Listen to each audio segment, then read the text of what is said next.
stage speech. So I want to thank Sudma sir for this opportunity. Thank you so much, sir. The topic today I am going to speak is fundamental duties in the Indian Constitution. இந்திய அரசியல் அமைப்பு சட்டத்தின் அடிப்படை கடமைகள். நம்ம எல்லாருக்கும் தெரியும் fundamental rights and fundamental duties are two sides of a same coin. அது ஒரு நாணயத்தின் இரு பக்கங்கள் போல. They are absolutely inseparable. Whether it may be the house or the society or the country, in every sphere of life we have rights and duties that go hand in hand. நமக்கு எந்த அளவு fundamental right இருக்கோ அதே அளவு நமக்கு fundamental duties இருக்குது. அதே மாதிரி நமக்கு எந்த அளவு ஃபண்டமெண்டல் ரைட் இம்பார்ட்டண்ட்டோ அதே அளவு நமக்கு ஃபண்டமெண்டல் டியூட்டியும் important. Our fundamental duty include many responsibilities that increase the value and shape our society. Our former justice Ramanan என்ன சொல்லியிருக்காருன்னா, fundamental duties are not pedantic, they only for social transformation. அந்த நம்ம fundamental டியூட்டிஸை நம்ம பேர்டனாக எடுத்துக்கவே கூடாது. அது ஒரு கீ நம்மளோட சொசைட்டியை சேஞ்ச் பண்ணுறதுக்கு. ஸோ நம்ம எல்லாருமே நம்ம ஃபண்டமெண்டல் டியூட்டிஸை கடைப்பிடிச்சா நம்ம கண்டிப்பாக ஒரு சொசைட்டியில் ஒரு பயங்கரமான சேஞ்ச் கொண்டு வரலாம். No democratic polity can ever succeed when the citizen is not fulfilling his duty. So our Indian Constitution outlines 11 fundamental duties to our citizens that act as a guiding principle of our citizen. இந்த fundamental டியூட்டிஸ்லாம் எங்கேருந்து adopt பண்ணாங்கன்னா, adapted from the former constitution of USSR. இது நம்ம Russian கான்ஸ்டியூஷன்லேருந்து நம்ம inspire ஆகி எடுத்தோம். ஸோ சோஷியலிஸ்ட் கண்ட்ரியில் மோஸ்ட்லி ஃபண்டமெண்டல் டியூட்டிஸ் மட்டும்தான் என்ஃபோர்ஸ் பண்ணுவாங்க, ஃபண்டமெண்டல் ரைட்ஸ்க்கு இம்பார்ட்டன்ஸ் கொடுக்க மாட்டாங்க.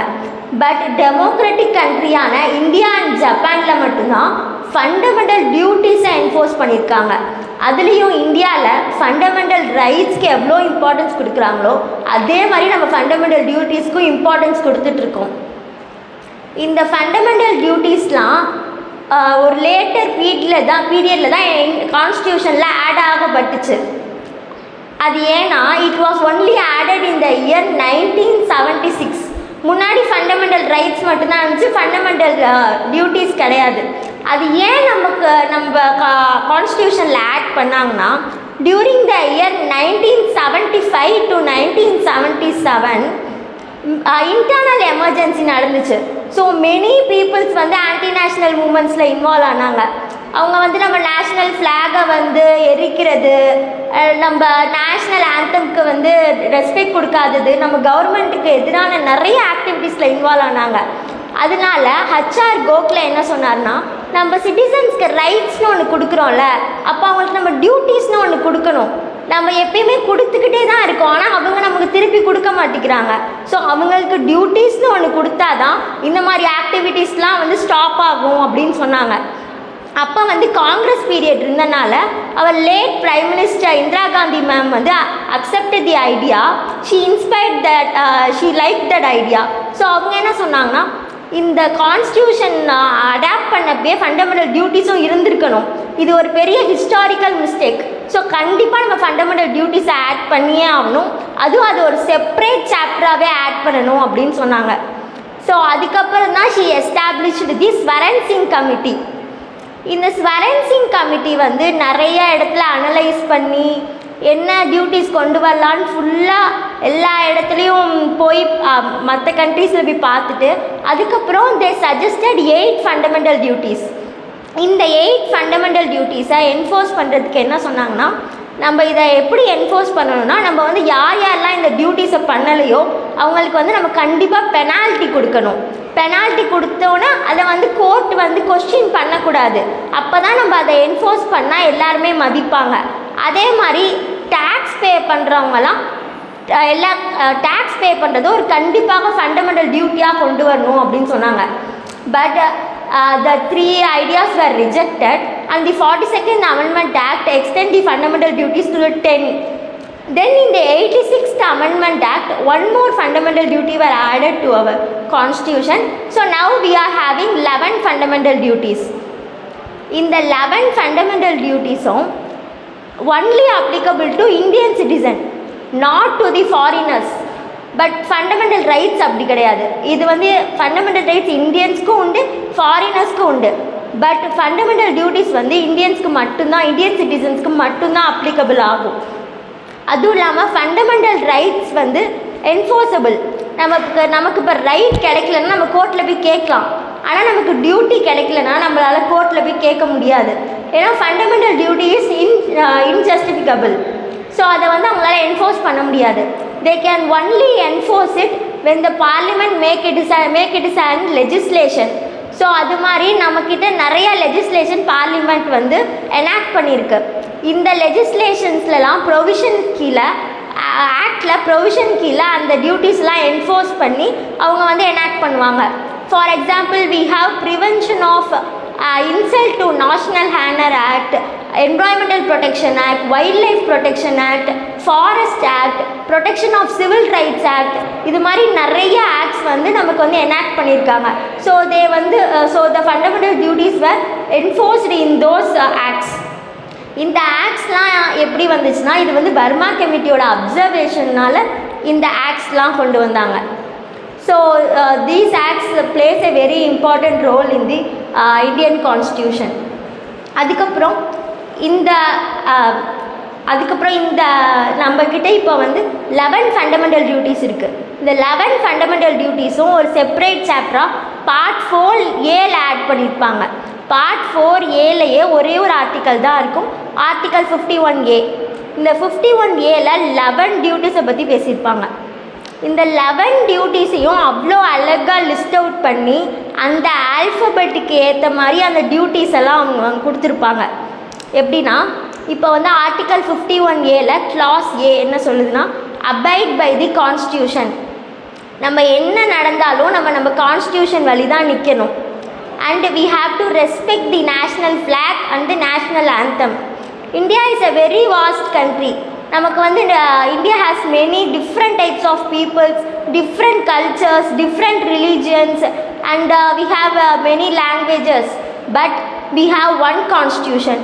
We the people of we respect it and we have to abide by the constitution. அதுக்கப்புறம் B, இப்போ வந்து கான்ஸ்டியூஷன் வந்து நமக்கு கடவுள் மாதிரி. இப்போ கடவுள் உருவாயிட்டார், அடுத்தது கிராஸில் வந்து மக்கள் உருவாகிறாங்க. ஸோ B என்ன சொல்லுதுன்னா, மக்கள் உருவாகிறதுனால இப்போ வந்து நேஷ்னல் லீடர்ஸை பற்றி பேசுது. we have to cherish and follow the ideals of our national leaders. Many of the people sacrificed their life for our many of the people sacrificed their life in the freedom struggle. So நம்ம கண்ட்ரிக்கு freedom வாங்கி தரதுக்காக நிறையா citizens வந்து, நிறையா leaders வந்து உயிரை விட்டுருக்காங்க. So we have to remember those leaders and we have to follow the ideas of our leaders. அதனால தான் இந்த டியூட்டி கொண்டு வரப்பட்டுச்சு. இப்போ வந்து லீடர்ஸ்னால் வந்து இப்போ மகாத்மா காந்தி, V.O. சிதம்பர பிள்ளை, அம்பேத்கர், இவங்கெல்லாம் வந்து நம்ம நேஷனோட ஃப்ரீடம்காக ரொம்ப போராடி இருக்காங்க. இப்போ வந்து காந்தியோட பிரின்சிபலே நம்ம நிறையா பேர் ஃபாலோ பண்ணுவோம், அகிம்சை முறையை கடைப்பிடிக்கணும்னு சொல்லியிருப்பார். ஸோ வந்து காந்தியன் பிரின்சிபல்னே இங்கே ஒன்று இருக்குது. அது மாதிரி நம்ம கடைப்பிடிக்கிற மாதிரி we have to cherish and follow the ideas of our national leaders. அப்புறம் கிளாஸ் C என்ன சொல்லுதுன்னா, C வந்து தேர்டாக இருக்குது, அதனால் C வந்து 3 விஷயம் பற்றி பேசுது. we have to protect the unity, diversity and integrity. நம்ம வந்து நம்மளோட இறையாண்மையை பாதுகாக்கணும், ஒருமைப்பாட்டை பாதுகாக்கணும், நம்ம ஒற்றுமையை பாதுகாக்கணும். இது 3த்தையும் ஆஸ் எ சிட்டிசனாக நம்ம வந்து கண்டிப்பாக பாதுகாக்கணும். அப்புறம் கிளாஸ் D ஃபார் டிஃபென்ஸ். நம்ம என்ன நடந்தாலும் நம்ம நாட்டுக்காக நம்ம போராடணும். நிறைய ஃபாரின் கண்ட்ரீஸில் வந்து பீப்புள் வந்து ஆர்மிக்கு போகிறது வந்து ஒரு மேண்டிட்டரி. பட் இந்தியாவில் அப்படி கிடையாது. சப்போஸ் இந்தியாவில் அப்படி ஒரு நீட் வந்தால் we have to go for it and we have to give our voluntary service for our nation. அது ரொம்ப முக்கியம். இப்போ தேவைப்படலை, பட் சப்போஸ் இந்தியாவுக்கு அப்படி ஒரு நீட் வந்தால் நம்ம கண்டிப்பாக போய் நம்ம நாட்டுக்காக போராடணும். அடுத்தது F வந்து we have composite culture. we have to preserve the composite culture. நம்ம forefathers நமக்கு நிறையா India is famous for its கல்ச்சர்னு சொல்லுவாங்க. நம்ம ஃபோர் ஃபாதர்ஸ் நமக்கு வந்து கல்ச்சரை விட்டுட்டு போயிருக்காங்க. So we have to preserve it and give it to the future generation. இப்போ நம்மள்ட்ட கல்ச்சர் இருக்குது அப்படின்ட்டு நம்ம அதை டெஸ்ட்ராய் பண்ணிவிட்டு நம்ம ஃப்யூச்சர் ஜென்ரேஷனுக்கு வந்து அது என்னன்னே தெரியாமல் போயிடக்கூடாது. So we have to safeguard it, we have to preserve it and give it to our future generation. அடுத்தது G. G is for green. க்ரீன்னா என்வாய்மெண்ட். ஸோ ஒரு சிட்டிசனோட தலையாய கடமை என்னென்னா நம்ம நேச்சரை வந்து நம்ம ப்ரிசர்வ் பண்ணணும். அதுதான் ஜி பேசுது. ஜி என்ன சொல்லுதுன்னா we have to protect the environment, we have to protect the forest, we have to protect the lakes, we have to protect the rivers and we have to protect the wildlife. இது எல்லாத்தையும் நம்ம கண்டிப்பாக protect பண்ணியே ஆகணும். நம்ம எவ்வளோ தான் சயின்டிஃபிக்கலாக வளர்ந்துக்கிட்டே போனாலும் but at the end of the day நமக்கு வந்து நேச்சர் இல்லைன்னா நம்ம ஜீரோ தான்.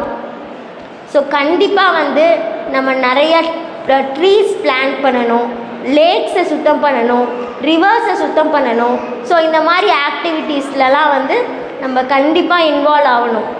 நம்ம இண்டஸ்ட்ரியை டெவலப் பண்ணுறோம் அப்படிங்கிற பேரில் வந்து டீஃபாரஸ்டேஷன் பண்ணுறோம், ஏரை வந்து பொல்யூட் பண்ணுறோம். ஆனால் அந்த மாதிரி ஆக்டிவிட்டீஸ்லாம் நம்ம கண்டிப்பாக இன்வால்வ் ஆகக்கூடாது. லைக் ஐ ஆல்ரெடி செட், நம்ம எவ்வளோ தான் சயின்டிஃபிக்கலாக வளர்ந்துருந்தாலும் at the end of the day நம்ம நேச்சர் இல்லைன்னா நம்ம ஒன்றுமே இல்லை. So we have to plant more trees.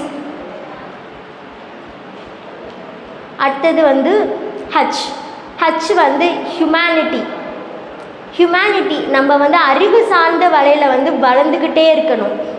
நம்ம எவ்வளோ தான் நம்மக்கிட்ட எப்பயுமே ஏன், எப்படி, எதுக்கு அப்படிங்கிற கொஷின் இருந்துக்கிட்டே இருக்கணும். அப்போ தான் நம்ம சயின்டிஃபிக்கலாக வளர்ந்துக்கிட்டே இருக்க முடியும்.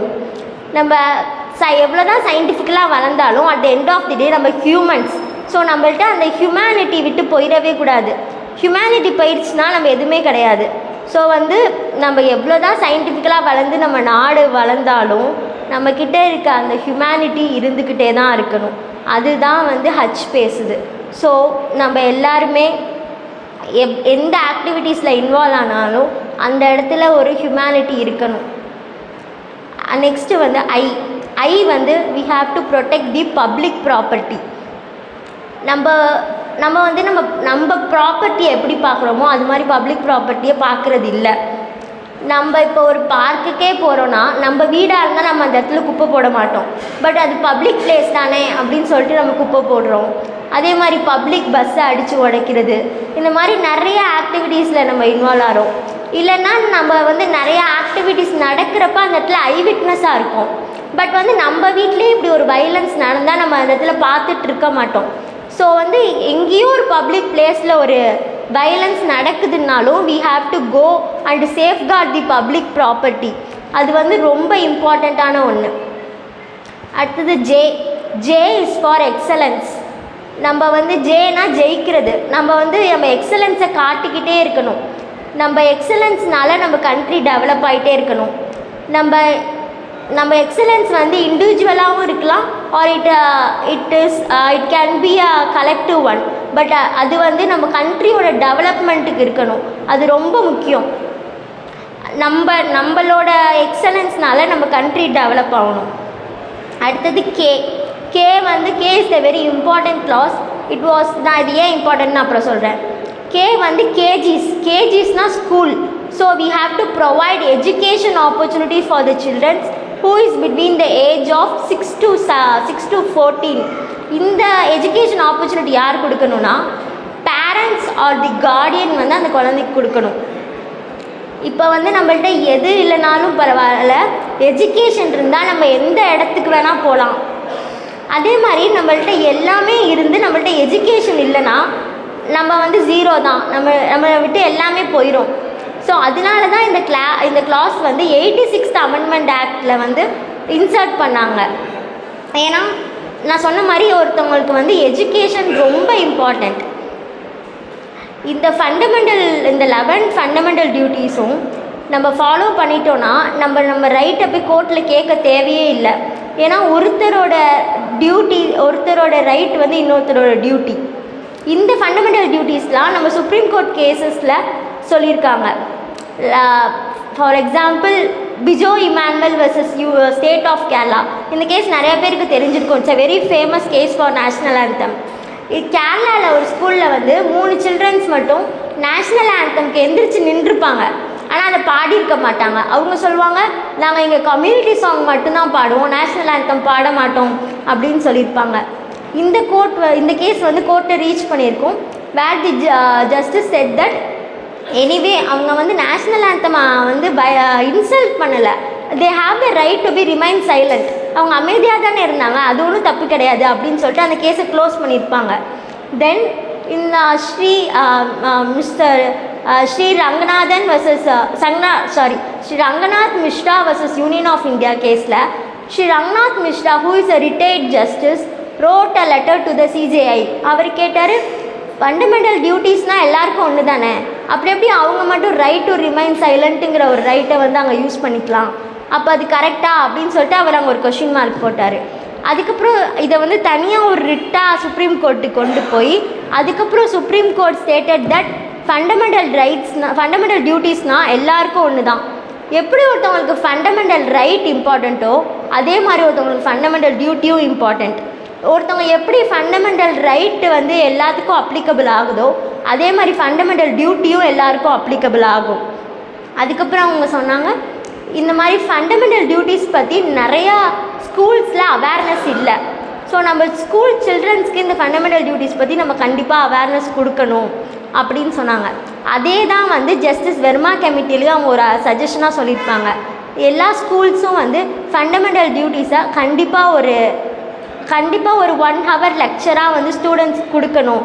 ஏன்னா அவங்களுக்கு அதை பற்றி சுத்தமாக வந்து ஒரு நாலேஜே இல்லை. அவங்களுக்கு இப்போ அந்த டியூட்டிஸ் பற்றி தெரிஞ்சாதான் அவங்க ஒரு ஃப்யூச்சரில் ஒரு சிட்டிசனாக ஒரு அடல்ட்டாக ஆகுறப்ப அவங்களுக்கு வந்து அதோட இம்பார்ட்டன்ஸ் தெரியும். ஸோ அதை கண்டிப்பாக கொண்டு வரணும் அப்படின்னு சொல்லியிருப்பாங்க. நெக்ஸ்ட்டு வந்து Shri MC Mehta versus union of India. இந்த கேஸ் வந்து very famous for the environment.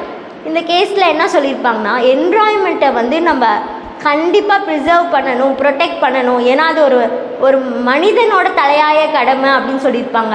நம்ம சிட்டிசனாக அதோட நம்ம கடமை கிடையாது, ஒரு ஹியூமன் பீயிங்காகவே நம்ம என்விரான்மெண்ட்டை ப்ரொடெக்ட் பண்ணுறது நம்மளோட ரொம்ப முக்கியமான கடமை. ஏன்னா like I already set, environment இல்லைன்னா நம்ம இல்லை. So we have to protect the environment and we have to preserve it and we have to give it for our future generation. நம்ம ஃப்யூச்சர் ஜென்ரேஷனுக்கும் அதை பற்றி ஒரு அவேர்னஸ் கொடுக்கணும். இந்த மாதிரி என்விரான்மெண்ட்டை ப்ரொடெக்ட் பண்ணணும், ஃபாரஸ்ட்டை ப்ரிசர்வ் பண்ணணும். சயின்டிஃபிக்கல் நம்ம எவ்வளோ தான் டெக்னாலஜியில் டெவலப் ஆனாலும் அட் த சேம் டைம் அது வந்து என்விரான்மெண்ட்டை டிஸ்டர்ப் பண்ணக்கூடாது. நேச்சருக்கு வந்து அதுவே ஹீல் ஆகிற பவர் இருக்குது. ஸோ வந்து நம்ம அதை போய் வாங்கினா ஃபண்டமெண்டல் டியூட்டிஸ் எவ்வளோ ஈக்குவலி இம்பார்ட்டண்ட், ஃபண்டமெண்டல் ரைட்ஸ் எவ்வளோ ஈக்குவலி இம்பார்ட்டண்ட்டோ அதே அளவு ஃபண்டமெண்டல் டியூட்டிஸும் இம்பார்ட்டண்ட் அப்படின்னு சொல்லியிருப்பாங்க. One's duty is someone's right அப்படின்னு சொல்லி அந்த கேஸை முடிச்சிருப்பாங்க. அது ஏன் அப்படி சொல்கிறாங்கன்னா, இப்போ நம்ம வந்து ஆர்டிக்கல் 51A clause Kல பார்த்தோம், we have to provide educational opportunities for the children who is between the age of 6 to 14 அப்படின்னு பார்த்தோம். ஏன்னா அந்த எஜுகேஷன் ஆப்பர்ச்சுனிட்டி அவங்க பேரண்ட்ஸ் ஆர் கார்டியன் அந்த குழந்தைக்கு கொடுக்கணும் அப்படின்னு பார்த்தோம். அந்த ரைட் அவங்க கொடுத்தா தான் அந்த குழந்தைக்கு ரைட் டு எஜுகேஷனுங்கிற ரைட்டே கிடைக்கும். ஸோ நம்மளோட டியூட்டியை கரெக்டாக செஞ்சால் இன்னொருத்தவங்களுக்கு அவங்களோட ரைட் கிடைக்கும். நம்ம டியூட்டியை கரெக்டாக செஞ்சு நம்ம கண்ட்ரியை டெவலப் பண்ணணும். இங்கே இருக்க மோஸ்ட் ஆஃப் தி பீப்புள்ஸ் வந்து நம்ம வந்து அட்வொகேட்ஸ், நம்ம இங்கே இருக்க நிறைய பேருக்கு அவேர்னஸ் இல்லை. ஸோ வந்து நம்ம வந்து ஆஸ் அட்வொகேட்ஸாக நம்ம ஃபண்டமெண்டல் டியூட்டியை கரெக்டாக அப்ஹோல்ட் பண்ணாலே நம்மளை பார்த்து ஒரு 5 பேர் பண்ணுவாங்க. ஏன்னா national commission to review the Indian constitution ஒரு கமிஷனில் என்ன சொல்லியிருப்பாங்கன்னா, the first and the foremost duty of the state and the union to sensitise peoples about the fundamental duties அப்படின்னு சொல்லியிருப்பாங்க. ஏன்னா அங்கே இருக்கவங்களுக்கு வந்து அதை பற்றி அவேர்னஸே இல்லை. அதனால தான் வந்து நம்ம நிறைய பேர் நம்ம கோர்ட்டில் போய் நம்மளோட ஃபண்டமெண்டல் ரைட்டை கேட்டுட்ருக்கோம் அப்படின்னு சொல்லியிருப்பாங்க. ஸோ ஆஸ் அ சிட்டிசன் நம்மளோட ஃபண்டமெண்டல் டியூட்டிஸை பண்ணாலே இன்னொருத்தவங்களுக்கு அவங்க ரைட் கிடச்சிரும். இப்போ ஒரு நம்ம இப்போ ஒரு 10 பேர் நம்மளோட டியூட்டியை செஞ்சாலே நம்மளை பார்த்து ஒரு 2 பேர் செய்வாங்க. அந்த 2 பேரை பார்த்து இன்னொரு 4 பேர் செய்வாங்க. ஸோ ஆஸ் எ சிட்டிசனாக நம்மளோட ஃபண்டமெண்டல் டியூட்டியை கண்டிப்பாக செய்யணும். The every true source of right is a duty. If all the citizens discharge our duty, then we no need to seek our right in the court. Thank you.